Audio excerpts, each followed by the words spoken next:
This is Will Spencer from SaveTheCarNow.com, and today we're going to be reviewing the 2009 Ford F-150 FX4.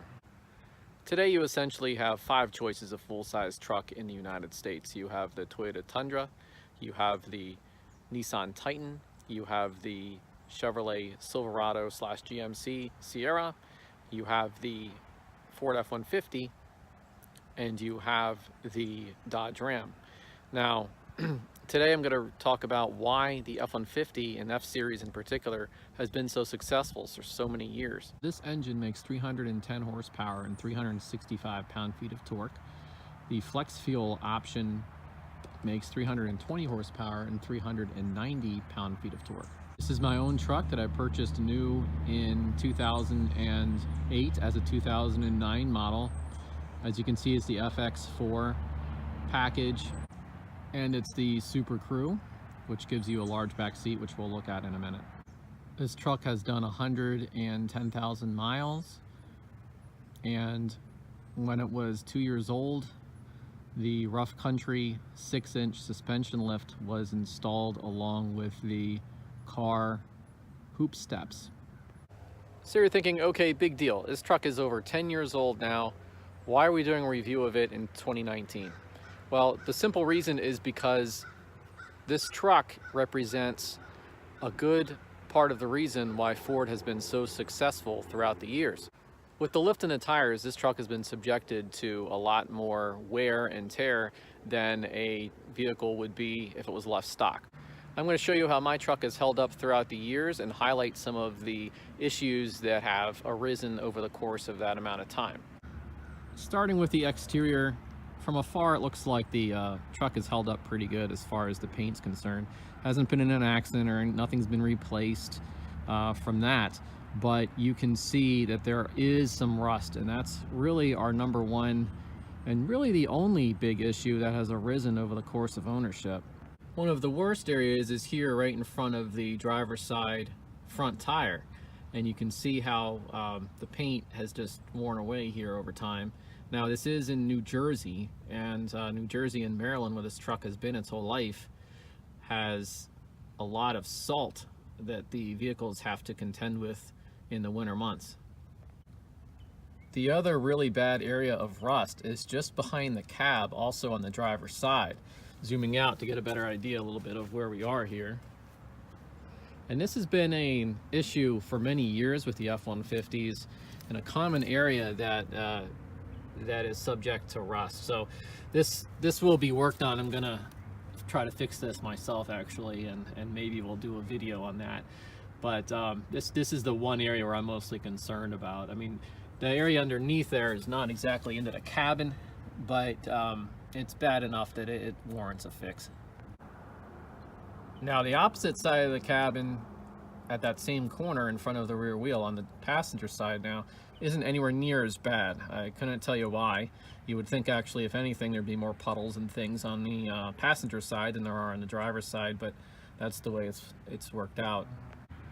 Other areas of rust in front of the passenger side front wheel, there's some rust. This one area on the bumper, that actually was from a minor mishap I had with somebody where I just bumped into a CRV in a snowstorm, and the back of the CRV was pretty messed up, and the only thing that happened was I got a little dent. Well, that dent turned into this rust spot, and then there's another rust spot by the fog light on the driver's side. Last spot of rust is on the rear bumper on the passenger side. I think water collects by the junction of the plastic and the metal there. Because we have the lift kit, we can take a peek underneath pretty easily to see what the conditions underneath the truck are. And again, this truck has never been garaged. It's never, unfortunately, had the privilege of being able to live indoors. So as a result, it has been subjected to every bit of weather there is, and when there's bad weather, it's always the choice vehicle to take.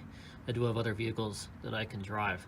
Now, in this model year, the whole front end of the F-150 lifted up to expose the engine. but you can see the radiator sits very high up and protected, and the engine, you have to excuse the dirtiness, I haven't cleaned it since I was off-road last, but there's your overview of the Triton engine. Another area of rust, it's probably pretty hard to see, but it's the steering shaft as it goes down from the rack, from the back of the firewall. So while we're looking at the exterior, I'll talk a little bit about the rough country lift. A lot of the Jeep enthusiasts who have lift kits aren't very big fans of rough country. They're a United States company.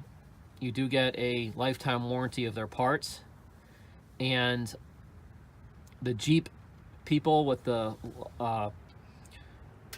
large amount of flex that's required for off-roading sometimes have had issues with them breaking. However, this rough country kit is a 6-inch kit. It's a strut spacer kit in the front and a block with quad U-bolts in the rear. I've had it on there for 70,000 miles now, on and off-road, and I have had no problems with it whatsoever. Here's a view of the strut spacer itself. It retains the stock suspension component, and in this area is actually the one part that I've had to replace on this truck, and that is the front A-arm.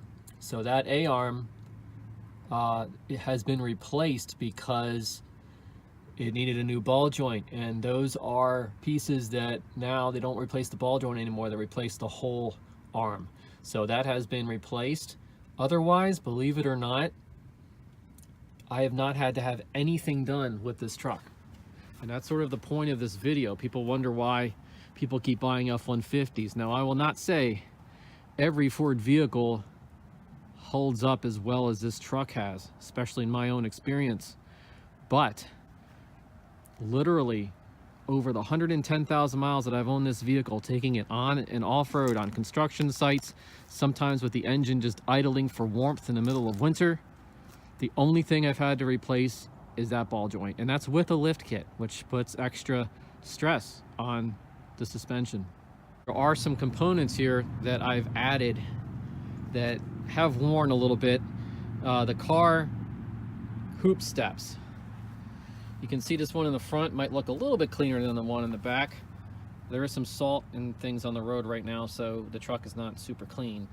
Plus, these tires throw everything up on the side of the truck, even with the fender flares, which are bushwhacker flares, by the way.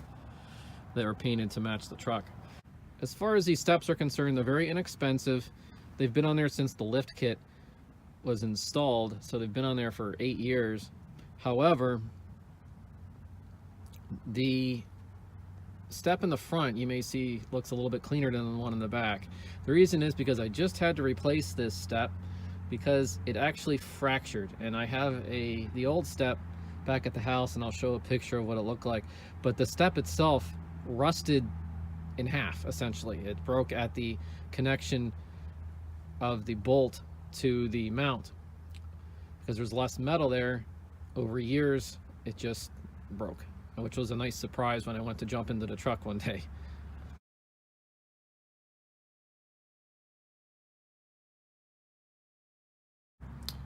Now I have a Tonneau Pro hard tonneau cover that's been on the truck for a number of years, I believe about 7 years.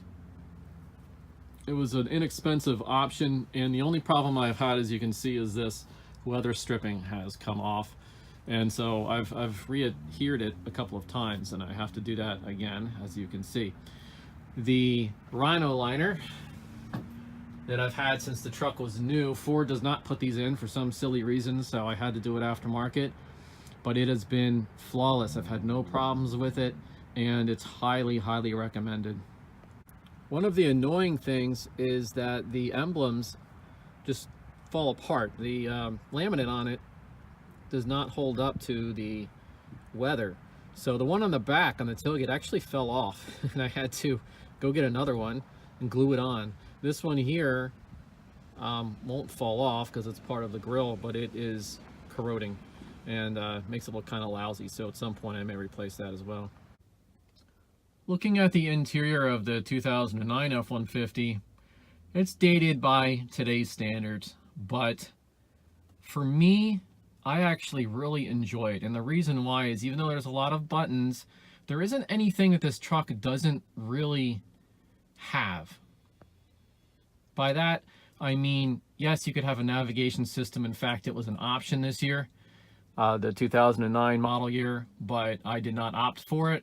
However, it still has Bluetooth, it has satellite radio, heated seats, and this was just a middle trim package. In fact, the MSRP on this vehicle, brand new in 2009, well, 2009 model year, back in the year 2008 when I purchased it, was $41,000, which if you could get a new full-size truck today at $41,000, it would be like giving them away because the prices have gone so far up. One of the things I think that is notable about the interior here is that it's held up very well throughout the years. Now, yes, the top of the dash is hard plastic. There's a lot of hard plastic, but it is a truck. And I know a lot of the new vehicles come with leather. The new Dodge Ram, for example, has received very good reviews for the luxury interior. But in my opinion anyway, a truck should be more durable and functional rather than luxurious. I still worry that some of those components are simply gonna wear out and the leather is not gonna look so good over the years. But if you take a look at the inside of this truck, and forgive some of my messiness here as it is my own personal vehicle, everything's held up quite well. The seat has one small tear on the side, but otherwise it's actually pretty darn good. Now, one of the things I do wish that it had was a way to select your gear beyond just the 3, 2, 1. Now today that's commonplace to be able to select your gear in an automatic, but this has the 6-speed automatic. I don't think I mentioned that before. It was the first application of that transmission outside of the Expedition when it debuted in this truck in 2008 in the 2009 model year. That said, with the transmission, I have been able to put it into low gear when I'm off-road and not had any problems. So it's not really the end of the world, but it would be nice just to have an easier way to select that. But that came a couple years later. However, I have not had any problems with this transmission, which in my opinion and in my experience has been a problem with Fords in the past. Now, a big part of the popularity of this vehicle is the fact that the back seat is absolutely enormous. Now, I sit a little close to the steering wheel, but the passenger seat is in a normal position, and you can see how much room there is in the back here. These seats just allow for all kinds of leg room, and of course they fold up. Now you can see this metal here and the dirt here because I had a subwoofer in here which decided to explode itself that I'm waiting to be repaired. And you also have this little storage compartment underneath the seats, and the spare tire kit or the jack is underneath the other seat. It actually slides out by removing this pocket here. Now again, there's not too much point in talking about every little feature that this truck has, because today there are trucks that are far more luxurious than this. My main point in this video is that I think the reason why the F-Series trucks have done so well, and particularly the F-150, is just how durable they are. As you can see, my truck I take care of it, but I don't wash every component. You know, I've had this in water off-road where I've had a bow wave come over the hood and splash the windshield. Okay, that's 4 feet of water. But the intake is up high enough in the fender that as long as you don't get stuck in a position like that, you're not going to really have a problem, and my truck is proof of that. And if you're looking around here trying to find my exhaust pipe, the outlet, you're going to be looking for a long time because there is none. This particular truck, I had a MagnaFlow exhaust on it because for me the stock exhaust was pretty quiet and I wanted to hear a little more of the V8. So I had a side exit exhaust off of a F-150 Lightning. It was actually the MagnaFlow upgrade exhaust. Unfortunately, that rusted off. All the stock exhaust components are still in place. That one is not. So right now, my exhaust ends right here. Now I still have my catalytic converters in place, so there's no violation. But when that broke off, it sounded so good, I've just left it that way. It has a hanger nearby, so it's not going anywhere, and in a second you'll hear what that sounds like.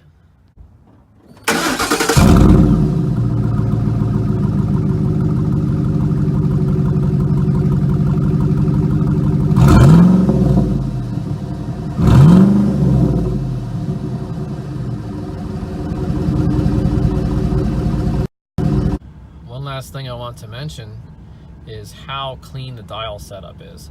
I know some will say this is just old school, and I know a lot of the new trucks now are digital. However, this particular year had a little bit of a blend. It had the gauges that were more analog, yet it still had, as I'll show you here, a computer where you could go through.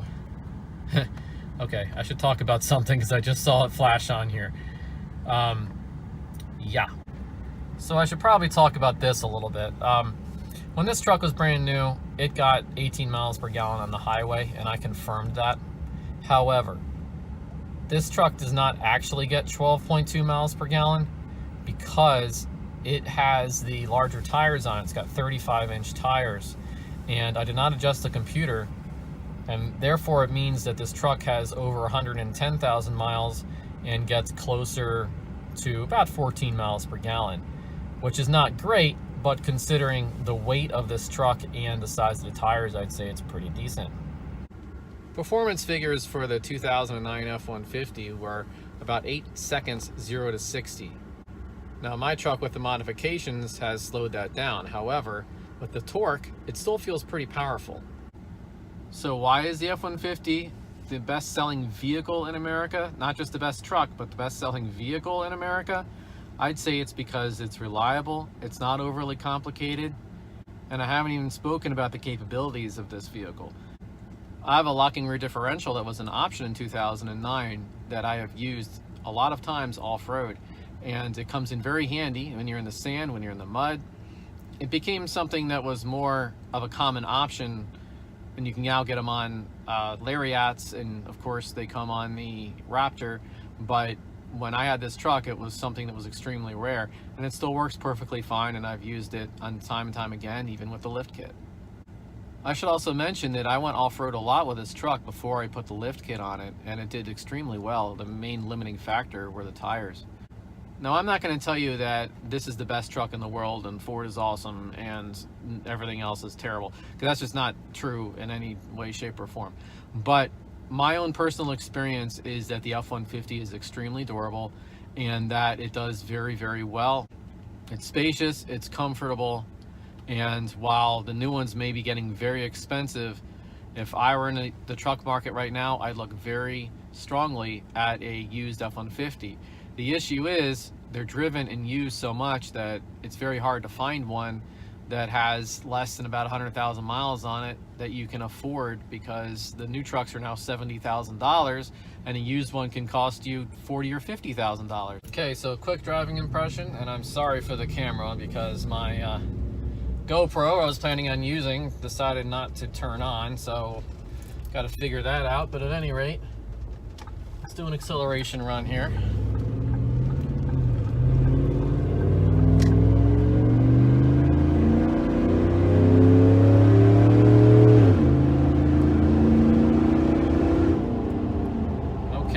So obviously it's not a rocket ship, it's not a Raptor. I didn't floor it from coming onto the asphalt here because I would have actually spun the tires there. But what I can tell you is that it's more than adequate. It's not as fast by modern standards, but it's held up very well throughout the years. Now the steering in this truck is hydraulic, so even though it's a pickup truck, you get quite a bit more feel than you would from a modern F-150 with its electric rack. I've experienced that myself, and there's at least a little bit of pushback from this wheel. You actually can feel a little bit about what's going on, at least more so than an electric steering rack. Also note that the noise that you hear under acceleration is not what this truck sounded like when it was new. That's actually just because of the exhaust that now exits right underneath basically the back seat of the truck. So that makes it a lot louder.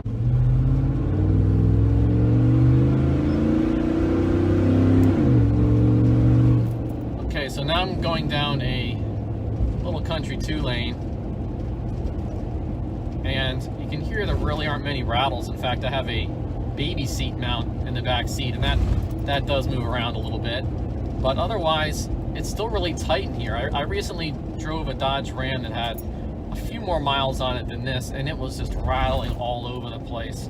And I'm very happy to report that this truck just doesn't do that. It's very nice and tight still. And these are some pretty bumpy roads I'm driving on right now. So you may be wondering, how did I make the decision 10 years ago, almost 11 years ago, to buy this truck instead of the alternatives? Well, before this I had a Nissan Titan, which I did like. I put 140,000 miles on it, but it was just starting to fall apart, and a lot of the interior materials were just disintegrating, and it was a very basic package. There were other options there, but it wasn't as durable. It had plastic bumpers on it. There were certain things that I just feel like could have been better, and I always wanted an F-150, and that's how I ended up with this truck. I should also mention that Nissan Titan was built in America, and this F-150 and all the F-Series trucks are built in America, unlike Chevrolet and unlike Dodge. However, the Nissan Titan, I believe, is still made in America, as is the Toyota Tundra. There's a little bit of a turn up here, and I'm going to accelerate. It's not really too much. I'm in a lifted truck, but I'll show you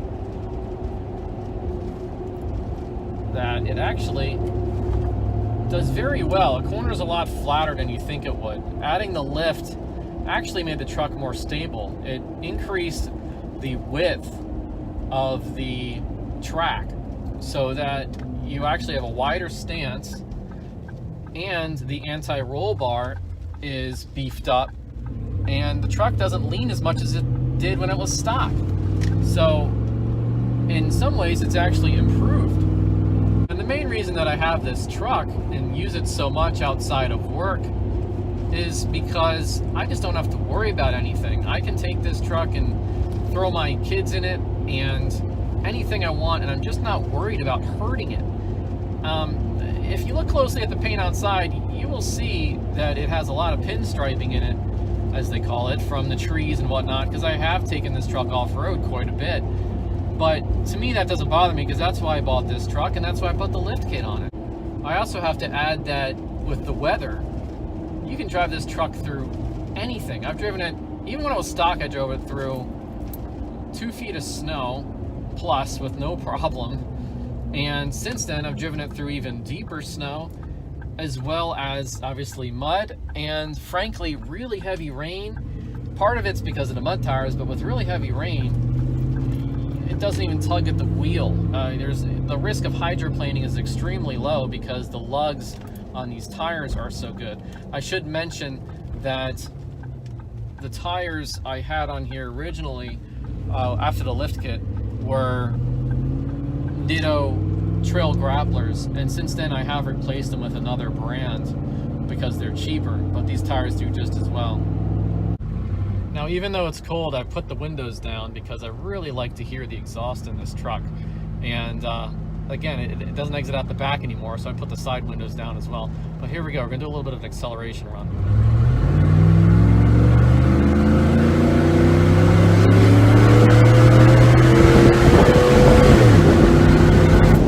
I'm gonna try that just one more time. Ready? We're gonna hold about 25 miles an hour. Let's see how quick it downshifts. Very quick.